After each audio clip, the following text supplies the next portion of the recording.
that one good? Guys, look at my nails. I just don't know if it's gonna change color or not.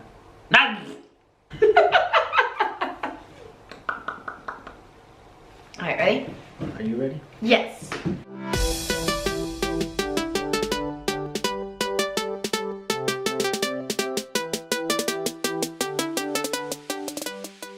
Hey guys, it's just your average Ben. And not your average Brie. And guys, I have like the coolest boyfriend in the world.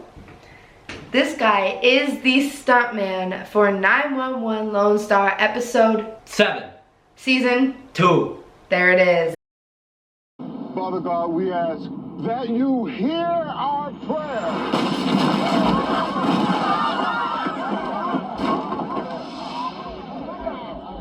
Holy crap! No respiration. No pulse, Cap. I don't need to check the other guy, do I?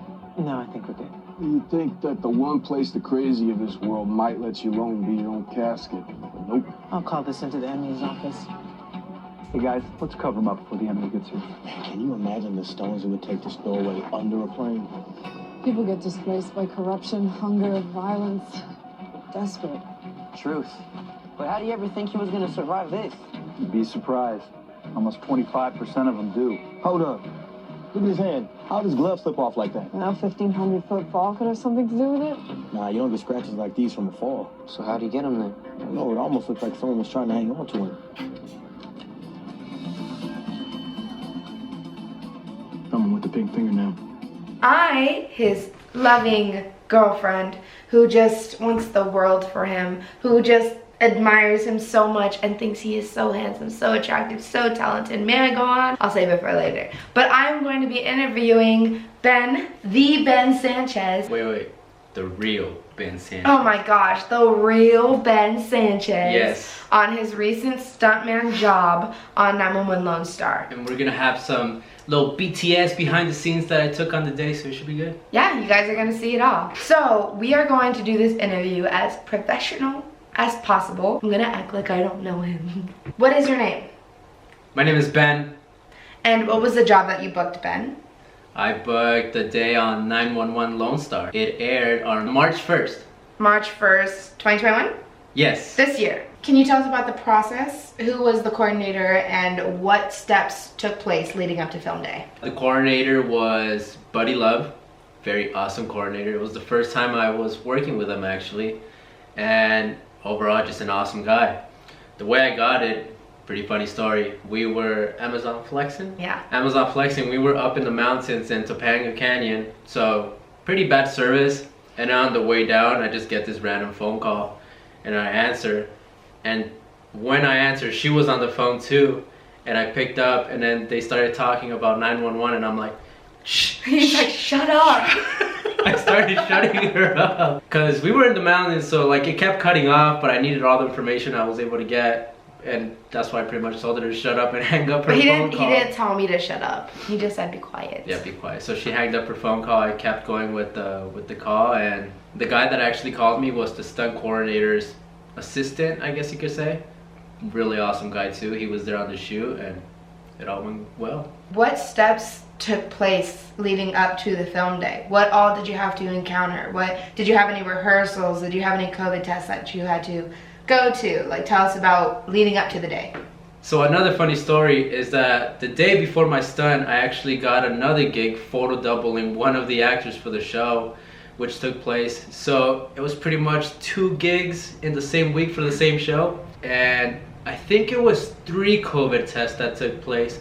2 for the stunt day and 1 for the photo double day. And my fittings were the same day. They try to do it in 2 separate days, but I'm like, why just do it in one day? So there was one day that I had 2 fittings, and that same day I also went to some warehouse because they had to do some special effects, like prosthetic thing. That's why I look all dead on the show, like my hand is like up here and my leg is like twisted all weird. So that was actually the first time I wore prosthetics for a gig, and that was pretty cool experience too. Let's talk about the day. Were you nervous? Did you know what you were gonna do beforehand, or did they tell you on set what the stunt was? So the day I got the phone call, all the guy told me was, you're playing a frozen body and you're falling. That's all the information I got. So I didn't get much information. Like, literally, frozen and falling can mean a lot of things. Like, I could be falling from somewhere really high. I could just be standing there and falling. So I really wasn't sure. I actually got more information from the wardrobe people, because for some reason that's just how it works in this industry. We just don't get enough information. We get it from other people that aren't in the stunt industry, which is pretty weird. So were you nervous? Yes, I mean, if you don't have that bit of nervousness, then this isn't the job for you, you know? But like Bonsai said, if you don't have nerves in you, then it's time to switch professions, because that you're pretty much just going to kill yourself. Because that point, you're being stupid. Yeah, you're just going for it. What happened when you checked in that morning? So my call time was 6 a.m. and I arrived there like at 5:30 a.m. and it was really cold. And I parked and there was a big line and there was only 2 shuttles working. And then I'm like, damn, I'm not gonna make it on time to rehearsals, because rehearsals started at 6 a.m. I was just there waiting in line, big ass line. I was pretty much in the back. And then I saw the 2 other stunt performers, so I went to them. And then I think it was a PA or something that went to the front and started asking everyone what they do. And then we said we were stunt performers, and so I guess you could say we were a priority. So they quickly sent us to the front so we could get to set ASAP. So after we parked and all that, we got into the shuttle. They shuttled us to base camp, which was actually at a cemetery, which was pretty creepy. Not gonna lie, I don't really like working at them, as it wasn't the first time working at them, and I'm sure it's not gonna be the last. As soon as I show up, I put my bag in my trailer, and I go straight to set, and then we start doing some little rehearsals, but they pretty much just said, we're not gonna do the rehearsal, because it was pretty straightforward. And then they shuttled me back to the base camp, to my trailer, and then I started doing some paperwork. I tried to get some food, but then immediately they called me into hair and makeup. And then in makeup, I was in there for over an hour. And then I did more hair, back to makeup again. And then they started putting on all these prosthetics on me. And then by the end of all that, I only ate like a yogurt and some fruit, because that's pretty much the only time I had. And then they took me to set. And then we all grouped up with the coordinator, the directors and all that. We started talking about the scene, how it was gonna work and all that. And then we went straight to it, I believe. There was no like waiting around. We just got it done. You had told me that you worked with Tommy Rosales. Yes! The homie Tommy Rosales. Tell us about him. Tell us about that experience working with Tommy and what Tommy Rosales, for in case you guys don't know who that is, stunt legend. Literally the nicest guy I have met in this industry. I actually met him about a year ago on a show called Penny Dreadful, and then afterwards I met him on a little project called No Name and Dynamite that has not released just yet. And then when I saw him in the morning, it was just like, oh my god, I'm working with Tommy Rosales. It's like a dream come true right here. Little more nerves up there, because you don't want to mess up in front of Tommy Rosales. Especially because your scene was with Tommy. Yes. So it wasn't even like messing up in front of him. Yeah, so the stunt itself, it was kind of weird, because the way the ladder was placed, it wasn't directly behind the coffin, it was more to the side of it. So I had to jump straight forward and like rotate in the air and land open, so his head would land in the middle between my legs. And my biggest fear was not opening wide enough and clipping him in the head a little bit with my knees, and that would have been no bueno. But we did the stunt twice, and both of the times he said I did an awesome job, and honestly that meant a lot, because it's Tommy Rosales. And after the stunt, we just laid dead. And that's crazy, because Tommy Rosales, he could not move a muscle. Yes, Tommy Rosales was already playing a dead body, so his position was this, closing his eyes, so he couldn't like... He couldn't flinch. He couldn't flinch or anything, he just had to take it. He had to take that drop to the ground, What exactly how his body was. He couldn't make a face. He had to be dead. Ben was the only one who was dead but alive. Yes. And was really able to like... I had to see where I was going. What was your favorite part of working that day? Overall, just the experience, because it was one of the shows that I knew was gonna air really quick. So that show was pretty much the first time I saw myself do a stunt on TV. So it was a pretty good moment overall. So I just took everything in, and it was awesome. And you got featured pretty well too. Yeah. Like even after he did the stunt, his face was like this, in there. I was like this. He was a hot, dead body. Like, I was like, that's my man, but I don't ever want to see my man like that, but like, that's my man. You know what I mean? And guys, honestly, playing dead is really hard. It's like harder than being alive. The stunt that I did, we did it 2 times, and then afterwards was us just playing dead for hours because there was more that went on the scene. And honestly, it was pretty hard. It was I have to say it was harder than the actual stunt, just playing dead. Did you get hurt at all? Yeah, I got a little boo-boo. I don't know if I can see it. Where is it? That right there.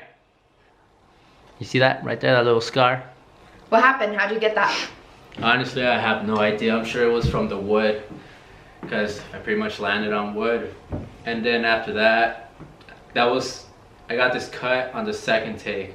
So after they said if we were okay, we're like, we're good. They took me to put on the prosthetics, and then they saw I was bleeding, and they're like, medic, we need you! Really? They got crazy? No, they didn't get crazy. Oh. That would be funny. They're like, oh, you're bleeding. Let's patch you up real quick. Yeah, they just said, oh, you're bleeding. Let me call the medic for you. He's like, medic, non-emergency. Can we get you over here? Non-emergency. Can we get you over here real quick to the stunt guy? Stuntmen are the test dummies. They just they get hurt all the time. They're just like, oh, typical. All right, another bruise, another freaking cut, another broken leg. I don't know what this medic put on me, but honestly, that thing burned. It hurt more than the actual stunt. I was like, it burned. He's a baby when it comes to like little things, needles or like little clips and stuff. But when it comes to hitting the ground, he just takes it. Tell us more about your special effects day and like how they made your dummy. So that day I just walked in, and it was mostly them trying to figure out my skin tone so they could match it with the dummy and also the prosthetics. And it was funny because they couldn't find my skin tone. They were like, your skin tone just doesn't exist. And I'm like, I'm sorry, I don't know what to tell you. But overall, I mean, the skin tone came out pretty spot on, not gonna lie. Also, you were frozen, so they could have just frozen you up. You would have been fine. So that day was just seeing how they were gonna put the prosthetics on me and seeing a comfortable position for me because I was gonna lay on it like all day. And yeah, it was a quick in and out that day. It wasn't much that was going on. Are you happy that you didn't get to do the high fall? That your dummy did? I kind of wanted to do it, but at the same time, it looked really painful. It's better to take it easy. And it was pretty funny seeing yourself up there, but you're right here at the same time. That was actually the first thing we shot. It was the scene with the dummy. It was on the big crane right above the casket, and then they just let it drop. And it went, and then they inserted me, and that's when I did the ladder thing. Why? Were any of your stunt buddies on set with you? Yes, Mr. Malachi. Hey man, how are you doing today, man? I don't know. What's going on with your arm, bro? Do you need a hand? I need a hand and a foot. He was actually there when I had my very first stunt job in Utah. Really great guy, and literally ever since, he's been helping me out with any questions I need. He's trained me every once in a while, and overall, really great guy. That was our first project together. That's more of a bigger production, and it was great. And I'm sure there's gonna be many more to come. How was it photo doubling the day before you worked on it as a stunt? Did you get close to everybody and like kind of get familiar with the cast and the crew before the day of the stunt? So before the day of the stunt, the coordinator was actually there because they were filming some other stunt stuff. And actually that morning I saw my twin.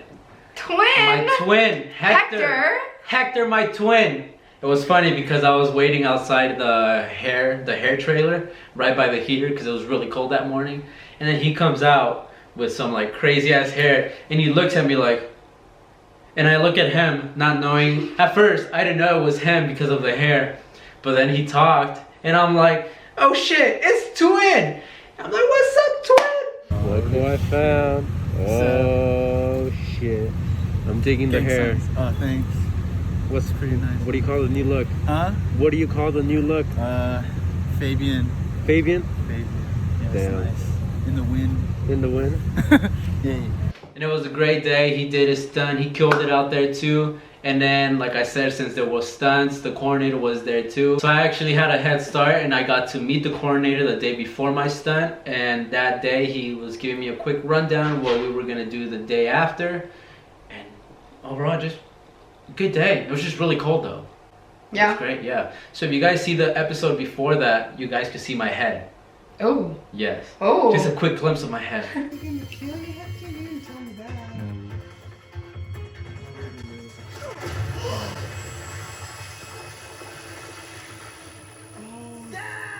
And do you have any upcoming gigs that you want to talk about, or is it like on the low? You can't talk about it yet. What's going on?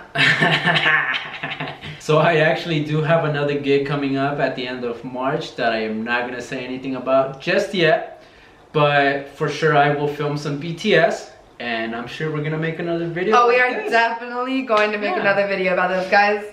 This is super cool. His next gig is super cool, and I can't wait to like tell everybody about it. But for now, we have to keep it hush hush. Hush hush. We are going to end this video out with a please subscribe if you haven't subscribed already. Thank you so much, The Real Ben Sanchez, for your interview. It was great meeting you, and I hope we can go on maybe another interview sometime, or a date maybe. You go on a date? Are you asking me if I want to? Yeah. I would love to. It's great. It's a date. It's official. It's official? Yes. You want to make it official right now? Yeah. It's official. We'll see you on the next one, guys. Bye.